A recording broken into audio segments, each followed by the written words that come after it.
메이저리그 최강 9번 김혜성. 현재 그의 기록을 보면 28경기 출전 62타수 25안타, 타율 4할 3리, OPS 1.020 이런 기록으로 활약하고 있으니 최강 9번이라는 수식어는 결코 오버가 아닐 것입니다. 메이저리그에 진출한 역대 한국 타자 중에 김혜성처럼 데뷔 첫 해에 이런 임팩트를 남긴 선수는 없었습니다. 단 한 가지 아쉬운 건 다저스 감독인 로버츠 감독의 월권과 그의 판단력으로 김혜성이 플래톤에 갇혀 있으면서 출전수가 너무 적다는 것입니다. 오타니에 비하면 3분의 1 출전이고 타석에 오른 건 4분의 1 정도밖에 안 됩니다. 시즌 초반엔 마이너리그에서 시작했기 때문에 메이저리그 콜업되는 것만으로도 만족할 수 있었고 벤치에만 있어도 할 말 없는 메이저리그 최강팀의 선수층인 만큼 단 한 번의 기회만 올지라도 고마울 뿐이었고 우리와 다르게 좋은 활약으로 다저스의 플래톤 주전이 된 것만으로도 대성공이라고 평가할 수 있을 것입니다. 전문가들은 김혜성이 올 시즌보다 다음 시즌을 더 기대하고 있습니다. 세대 교체를 해야 할 타자들이 즐비한데 그 타자들이 대부분 김혜성과 경쟁하는 포지션의 타자들이다 보니 출전 기회 정도가 아니라 주전이 될 확률이 매우 높다고 전망하고 있습니다. 실제로 로버츠 감독은 인터뷰를 통해서 미래적으로 김혜성이 매우 중요한 선수라는 걸 언급하기도 했습니다. 김혜성은 스스로 이런 최강팀에 소속되어 있다는 것만으로도 만족하고 있다고 밝힌 만큼 KBO 때와 다르게 불규칙한 출전이지만 컨디션 관리를 매우 잘해주고 있습니다. 김혜성이 더욱 대단한 건 메이저리그 진출하면서 코치진의 권유로 타격 폼도 바꾸고 이루수만이 아니라 중견수로도 출전하고 있는데도 이 변화들에 모두 완벽하게 적응하는 게 더욱 놀랍습니다. 전문가들과 현지 팬들은 대부분 로버츠 감독의 결단들이 문제가 있다면서 김혜성 편을 들어주고 있습니다. 그도 그럴 것이 김혜성은 강속구 투수들의 공들도 잘 받아치고 좌투수 상대로도 100% 안타를 치고 밀어치고 당겨치는 모든 게 되고 있기 때문입니다. 단 한 가지 더 지켜봐야 하는 건 변화구 대처 능력, 특히 커브의 약점이 살짝 보입니다. 로버츠 감독은 김혜성의 강속구 대처에 아직은 신뢰를 하지 못하고 있습니다. 김혜성이 직전 경기 선발 출전했을 때 일본인 좌투수 마츠이를 상대할 때는 김혜성을 교체하지 않고 그대로 출전시키면서 김혜성은 팀의 보탬이 되는 안타와 타점을 올렸는데 다음 이닝에 강속구 좌투수가 나오니까 로버츠 감독이 김혜성을 교체하면서 2할 초반대의 부진한 우타자를 타석에 올리기도 했습니다. 하필 결과도 좋지 못한 3구 3진을 당하면서 전문가들도 로버츠 감독을 강력히 비판을 했습니다. 다저스는 올해도 강력한 월드시리즈 우승 후보인데 현재 지구에서 아슬아슬 1위를 지키고 있습니다. 6할 승률도 무너진 상황이고 최근 10경기에서 5할 승률이 되지 못합니다. 그 이유는 딱 하나입니다. 선발 투수진이 부상자 속출로 붕괴가 되었고 강력한 불펜진들도 부상자가 속출했습니다. 그러다 보니 투수 부족 사태가 일어났고 보유한 투수 자원들은 무리를 할 수밖에 없으면서 평균 자책점이 기억으로는 류현진이 다저스에 몸담고 있었던 이후에 가장 안 좋은 상황입니다.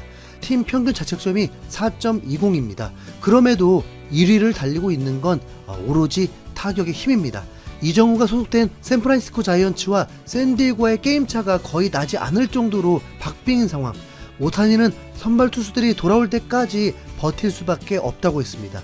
다저스는 현재 라이벌 샌디에고와의 3연전을 치르고 있는데 첫 번째 경기에서는 정말 흥미로운 타격전으로 5회까지 양팀 6득점이었는데 10회 연장에서 다저스가 집중력을 발휘하면서 재역전승을 거뒀고 2차전에서는 예상과 다르게 속수무책 콜드게임급으로 1대11로 대패를 해버리고 말았습니다.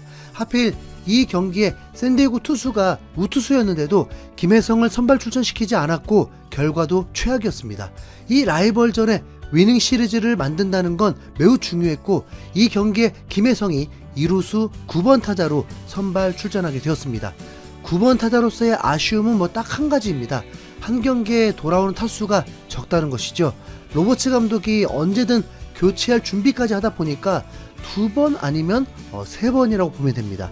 김혜성은 3회가 되어서야 타석에 오를 수 있었습니다. 그 최강 타선이라고 하는 오타니, 무키베츠, 프리먼 등등의 타자들이 샌디에고 투수에게 속수무책으로 당하면서 점수를 내지 못하고 있었기 때문입니다. 오히려 샌디에고가 먼저 선취점을 기록한 상황에서 김혜성이 3회 초 선두 타자로 섰습니다. 8경기 타율이 4할 7푼 5리라는 거. 김혜성은 초구에 번트 모션을 취하면서 상대 투수를 살짝 당황하게 만들었습니다. 2구째 94마일 패스트볼에는 파울로 응수. 김혜성이 출루를 하면 매우 곤란하기 때문에 상대 투수는 신경을 쓸 수밖에 없었습니다. 김혜성의 스피드는 메이저리그 10% 안에 들기 때문에 단타 하나만으로도 안타를 만들 수 있고, 출루한 순간 2루 도루도 100% 성공입니다. 다음 타자가 오탄이기 때문에 투수로서는 4할때 타자 김혜성을 어떻게 해서든 막아야 합니다. 그리고 3구째 이 투수는 압박을 견디지 못하고 몸쪽 깊숙이 던지면서 김혜성의 팔꿈치를 맞춰버렸고, 김혜성이 살짝 고통스러워했지만 이내 바로 1루로 뛰어나갔습니다. 김혜성은 온몸이 근육질이기 때문에 뼈에 맞지 않는 이상 큰 문제는 없습니다. 노아웃의 선두타자가 출루를 했음에도 다저스는 물타선으로 변하면서 김혜성을 홈으로 불러들이지 못했습니다. 0대1로 끌려가던 다저스는 5회에 의외로 김혜성과 경쟁하고 있는 콤포토가 홈런을 쳐버리면서 1대1 박빙의 상황으로 진행되었습니다. 그 다음 타석이 김혜성이고, 샌디에이고 이 투수가 좌타자에게 약한 만큼 안타 한 방을 기대해봤지만 김혜성에게 변화구 위주로 승부를 하면서 김혜성은 계속 파울로 응수했고, 6구째에 타격한 공이 2루수 정면으로 가면서 아웃이 되고 말았습니다. 다저스는 6회에 비기닝을 만들었습니다. 최근 부진한 에르난데스가 3점 홈런을 쳐버리면서 분위기를 바꿔버렸습니다. 이후에도 다저스 타선이 연속 안타가 터지면서 김혜성까지도 돌아올 수 있는 기회였는데 8번 콤포토가 3아웃의 주인공이 되면서 김혜성은 7회에 나올 수도 있고 교체가 될 수도 있는 상황입니다. 샌디에이고에서 좌투수를 내보낼 수도 있고, 하필 6회 말에 김혜성이 뼈아픈 송구 실책이 나오면서 불안감도 줬다 보니까 로버츠 감독이 원치 않는 결정을 할 수도 있습니다. 로버츠 감독은 김혜성에게 기회를 주었습니다.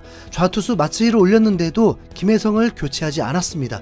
이미 이틀 전에 마츠히를 상대로 안타를 치기도 했고, 수비 실책 때문에 위축될 수도 있었기 때문에 교체까지 한다는 건 선수의 사기에 문제가 될 수 있었죠. 하지만 김혜성은 기대에 보답하지 못하고 중견수 플라이볼로 아웃이 되고 말았습니다. 초구부터 오심으로 스트라이크 나오면서 불리하기 시작했죠. 하지만 이후에 잘 대응하면서 중견수 정면으로 가는 타구였습니다. 별 볼 일 없는 타석 같았지만 이후에 오타니가 무기력한 삼진, 프리명까지 속수무책으로 삼진 당하는 걸 보니까 김혜성의 타격감이 확실히 좋다는 걸 새삼 느낄 수 있었습니다. 비록 김혜성이 2타수 무안타로 팀의 보탬은 되지 못했지만 다저스는 이 경기를 잡으면서 1위를 굳건히 지켰습니다. 다저스의 승리가 좋다는 건 아니고요. 김혜성의 실책이 가리워진 게 다행이란 것 뿐입니다. 우선은 이정우의 소속팀 샌프란시스코 자이언츠를 더 응원하고 있으니까요. 김혜성은 신인 선수가 아닙니다. 한국에서 8년 동안 활약한 선수입니다. 그렇기 때문에 충분히 극복할 수 있을 것입니다. 아시잖아요. 야구가 매일 안타 칠 수 없다는 거. 다저스는 이제 샌프란시스코 자이언츠를 만나면서 드디어 이정우 대 김혜성의 빅매치를 볼 수 있게 되었습니다. 기대되지 않습니까? 미리 미안하다 김혜성. 휴수연고래였습니다. 감사합니다.